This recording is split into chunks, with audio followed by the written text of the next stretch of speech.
¿Alguna vez te has fijado en cómo, en los bares de España, las mujeres se ríen más fuerte que nadie, y aún así, sus palabras se pierden bajo los gritos de los hombres que discuten de fútbol o de política? Un día estaba en un pequeño bar de Toledo, era domingo, y un grupo de mujeres jóvenes hablaba de planes de futuro, del trabajo, de los hijos, de sueños. Pero en cuanto un hombre de la mesa vecina se levantó y empezó a contar sus logros, toda la atención de la sala desapareció de sus rostros y cayó sobre él. Nadie notó que una de ellas cayó, con las manos sobre las rodillas, como si hubiera perdido el derecho a hablar. Entonces pensé, quizás el mayor desprecio en nuestra sociedad no es el insulto ni el grito, sino el silencio que cubre a una mujer cuando sus palabras se vuelven innecesarias. Las universidades de España están llenas de alumnas, en las oficinas la mayoría de empleados son mujeres, ellas aprueban exámenes, sostienen familias, son muchas veces las únicas capaces de escuchar y de construir vínculos entre generaciones. Pero cuando se trata de poder, de puestos de liderazgo, de hablar en nombre de muchos, las puertas se cierran y siempre aparece alguien que dice que las mujeres son demasiado emocionales, demasiado sensibles, demasiado blandas. Esa palabra, demasiado, es la verdadera cadena. Porque haga lo que haga la mujer española, siempre habrá una voz que le quite el derecho de ser simplemente ella misma. Una amiga mía, Carmen, trabajaba como profesora de historia en un instituto de Madrid. Podía pasar horas explicando la Reconquista o la batalla de Grunwald de una forma que mantenía a sus alumnos en silencio, hipnotizados por su voz. Ponía el alma en su trabajo, recibía un sueldo mínimo, compraba libros de su bolsillo para que los niños pudieran aprender. Y cuando en una reunión del centro se decidió a quién recomendar como director, un compañero mucho menos preparado, que siempre llegaba tarde a clase, recibió el apoyo de la administración solo porque, como hombre sabría imponerse con disciplina. Esa noche Carmen lloraba en mi cocina y repetía, para ellos la disciplina es más importante que el conocimiento. Y yo entendía que no lloraba solo por ella, sino por miles de mujeres que trabajan el doble para ser consideradas la mitad de dignas. En España nos gusta presumir de la imagen de la madre fuerte, la que cría a los hijos, sostiene a la familia, lo aguanta todo. Pero la paradoja es que esa misma mujer, a la que llaman santa en su propia casa, fuera de ella se convierte de pronto en cualquiera, en invisible, en una más. Ese es el gran engaño de nuestra cultura, aplaudimos a las mujeres como guardianas del hogar, pero callamos cuando quieren ser directoras, científicas, líderes. El desprecio no es solo cuestión de palabras, es un sistema de detalles cotidianos. Cuando en una fiesta familiar al hombre se le pregunta por su carrera y a la mujer solo por sus hijos. Cuando en una entrevista de trabajo le preguntan si piensa quedarse embarazada en lugar de hablar de sus capacidades. Cuando en una conversación alguien se ríe diciendo que es demasiado lista para su edad. Cuando su compañero cobra más por el mismo trabajo. En esos gestos está la verdadera humillación, porque se esconden bajo la apariencia de lo normal. Recuerdo una conversación con mi padre. Era ya mayor, educado en la España tradicional donde el hombre manda y la mujer obedece. Discutimos mucho, yo le daba ejemplos, hablaba de injusticias. Y él me respondió en voz baja, quizás no esté bien, pero así nos educaron. En esa frase estaba toda la tragedia de generaciones, sabían que era injusto, pero callaban porque para unos era cómodo y para otras inevitable.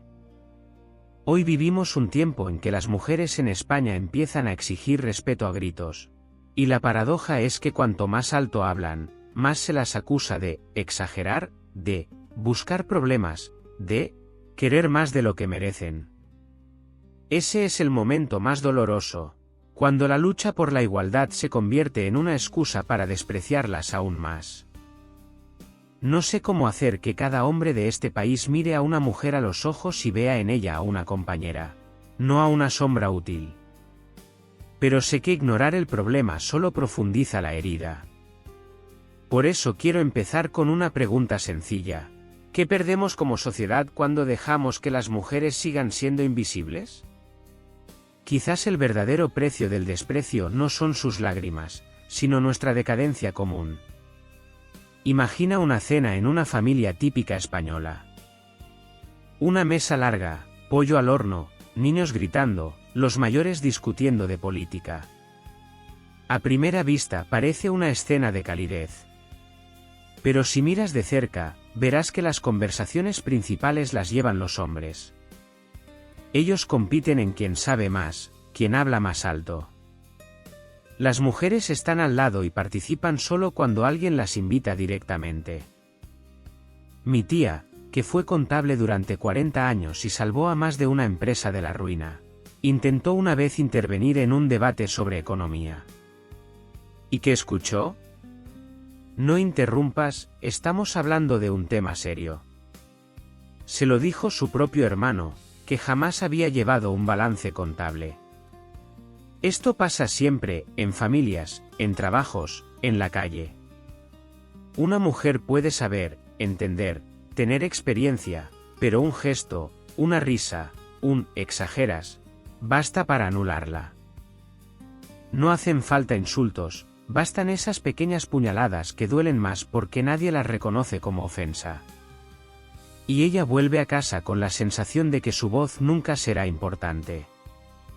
Una vez, una estudiante mía, Lucía, que soñaba con ser arquitecta, me preguntó: ¿usted cree de verdad que yo podré triunfar en este campo? Mis compañeros ya tienen contactos, están seguros de sí mismos, y aunque yo presente un buen trabajo, me miran como a una aficionada. No lo decía con rabia, sino con cansancio. Y entendí que el desprecio no solo hiere desde fuera, también se mete dentro de la persona y se convierte en una voz interna que susurra: no eres suficiente. En el mundo laboral es aún más evidente. Un conocido mío en Madrid me confesó que cuando eligieron jefe de departamento, la candidata mujer tenía mejores resultados, más experiencia, hablaba 3 idiomas. Pero eligieron a él porque daba mejor imagen de líder. Lo decía sin vergüenza, casi con orgullo. Yo pensaba, ¿cómo se puede estar orgulloso de un triunfo basado en la humillación ajena? En las familias la herida es más cruel. Una exalumna, María, me contó cómo su marido, tras casarse, empezó a decidir todo por ella: dónde vivir, a dónde ir de vacaciones, cuándo tener hijos. Ella intentaba discutir, pero siempre oía: eres mujer, te cuesta entender, yo sé mejor. Y lo peor era que la familia apoyaba a él, porque así tiene que ser.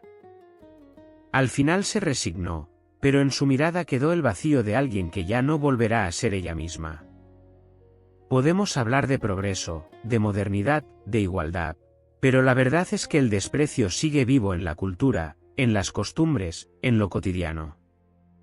No siempre es agresión abierta, muchas veces es simplemente no escuchar. Y esa costumbre se transmite a los niños. He visto a chicos en la escuela interrumpir a las chicas mientras los profesores miraban a otro lado. He visto a una niña levantar la mano con la respuesta correcta y al maestro elegir al chico porque parecía más seguro. Así, generación tras generación, enseñamos a las mujeres a dejar de creer en sí mismas. Lo que más me preocupa es que muchas acaban aceptando esa situación como normal. Se acostumbran a ser interrumpidas, a cobrar menos, a que otros se lleven el mérito. Y cuando les dices: lucha, grita, defiéndete, responden: ¿para qué? Nada va a cambiar. Ese silencio es la verdadera victoria del sistema de desprecio. Pero quiero dejarte con otra pregunta. Si aceptamos que las mujeres se resignen al desprecio, ¿no nos convertimos nosotros en cómplices de su silencio? ¿No es nuestra obligación poner en palabras lo que ellas a veces no pueden decir? Quizás el mayor crimen contra una mujer es hacerle creer que la injusticia es su destino natural.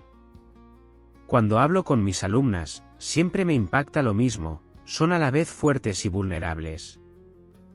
fuertes porque estudian, trabajan, buscan avanzar, pero vulnerables porque cada día soportan una presión que les hace dudar de su valor. Y esa presión no siempre viene de los hombres. Muchas veces viene de otras mujeres, madres, abuelas, amigas, que repiten: no te metas en problemas, no discutas, sé tranquila, así será más fácil. Y en los ojos de las jóvenes españolas veo la lucha entre querer ser escuchadas y temer ser juzgadas. Recuerdo a Ana, de Sevilla, estudiante brillante de psicología. Quería quedarse en la universidad, hacer investigación, pero me dijo: tengo miedo. En mi familia piensan que la verdadera felicidad de una mujer está en la familia, no en la ciencia. Si hago un doctorado, dirán que solo pienso en mí. Hablaba con culpa, como si pedir una vida propia fuera un egoísmo. Otra amiga, Irene, trabajaba como periodista. Su madre le repetía cada noche: hija, búscate un buen marido, porque el trabajo no te abrazará cuando sufras. Irene quería ser una reportera reconocida, pero temía decepcionar a su madre, que veía en su ambición una amenaza a lo que debía ser una mujer de verdad. En esas frases familiares se esconde un desprecio disfrazado de cariño, reconocen el valor de la hija, pero siempre le recuerdan que su papel verdadero es otro. He visto a muchas alumnas hablar más bajo cuando en la clase hay chicos. Se encogen, como si no quisieran parecer demasiado listas. Una de ellas, Marta, me confesó: creo que si soy muy activa, me odiarán. Me llamarán agresiva.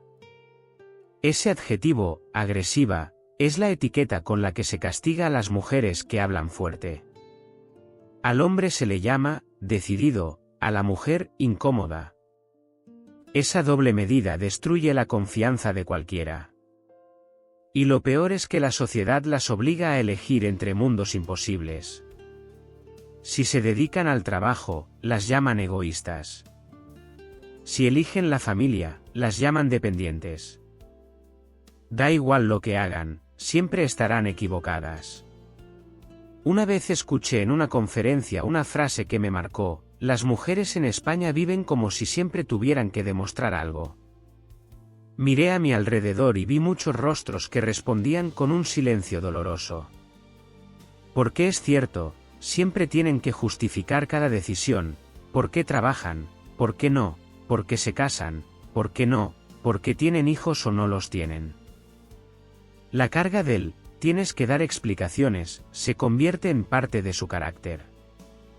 Ese es el conflicto interno más grande. La mujer española puede ser fuerte, educada, exitosa, pero siempre habrá una voz que ponga en duda su derecho a ese éxito. Y lo más cruel es que muchas veces esa voz la escuchan dentro de sí mismas. La pregunta que queda en el aire es esta: ¿será capaz nuestra sociedad de permitir que las mujeres sean ellas mismas sin tener que pelear cada día? Porque si la vida de una mujer es una guerra constante entre lo que quiere y lo que le exigen, ¿puede alguna vez sentir la verdadera libertad? Hay días en que España se despierta no con gritos de estadios ni discursos políticos, sino con las voces de mujeres en las calles. Lo has visto el 8 de marzo. Miles de mujeres con pañuelos morados caminando por las grandes avenidas de Madrid, Barcelona, Valencia. Y no es una fiesta, como muchos dicen, es un grito de dignidad. Estuve en una de esas manifestaciones y lo que más me impresionó fue ver mujeres de todas las edades, estudiantes, madres con hijos en brazos, abuelas que parecían resignadas, pero que aún así estaban allí para que sus nietas vivieran de otra manera. Escuché a una anciana decirle a su amiga: yo no estoy aquí por mí, sino por ellas, señalando a las jóvenes que cantaban cerca. En esas palabras había una entrega, la conciencia de que quizás su generación no conocería la igualdad plena, pero estaban dispuestas a luchar hasta el final para que otras sí lo hicieran. Pero la resistencia no son solo las grandes marchas, también los gestos pequeños. Lucía, la estudiante de arquitectura, decidió presentarse a un concurso en el que casi siempre ganaban hombres. Sabía que tenía pocas posibilidades, pero lo hizo igual. No ganó, pero me dijo, quiero que la próxima chica sepa que se puede. Irene, la periodista, se cansó de que su jefe le diera siempre temas femeninos. Un día se negó a escribir y fue sola a cubrir una protesta por desahucios. Su reportaje obtuvo un premio. Fue su acto personal de rebeldía, y funcionó.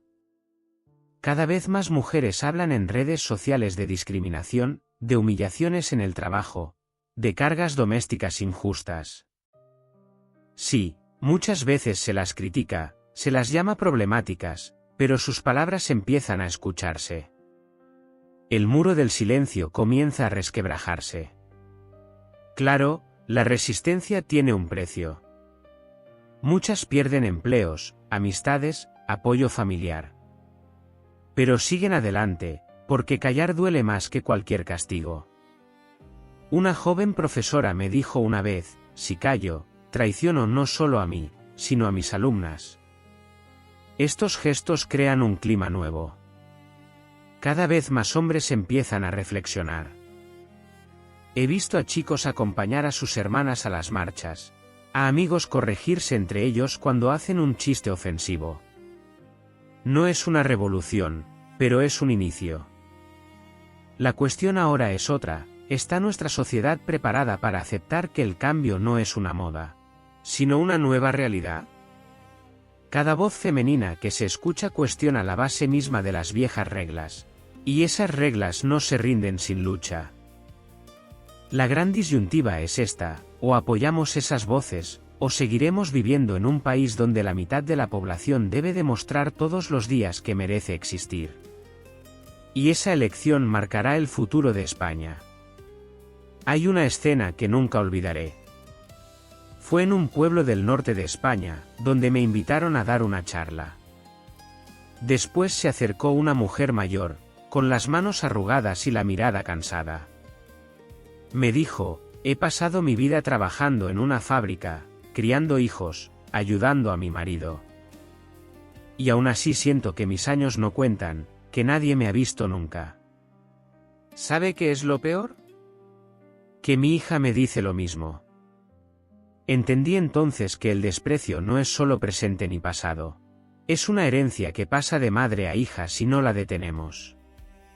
Pienso en los talentos que hemos perdido como sociedad. Cuántas científicas, artistas, líderes quedaron invisibles porque alguien decidió que su papel era menor.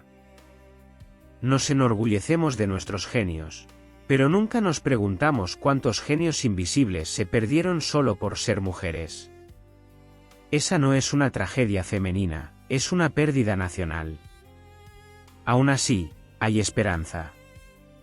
Veo como la nueva generación de mujeres españolas se niega a cargar con el silencio. Se ríen más alto, discuten sin miedo, entran en la política, en la ciencia, en la empresa, y lo más importante, se apoyan entre ellas. Es un movimiento frágil, enfrenta resistencia, pero ahí está la semilla del cambio. La pregunta es, ¿estamos los hombres preparados para renunciar al privilegio de no escuchar? Porque cuando una mujer habla, al hombre le toca callar y escuchar. Cuando una mujer toma poder, el hombre ya no impone las reglas solo. Para muchos suena a amenaza. Pero en realidad es una oportunidad, la oportunidad de ser iguales de verdad, de medir la fuerza no por el género, sino por la humanidad.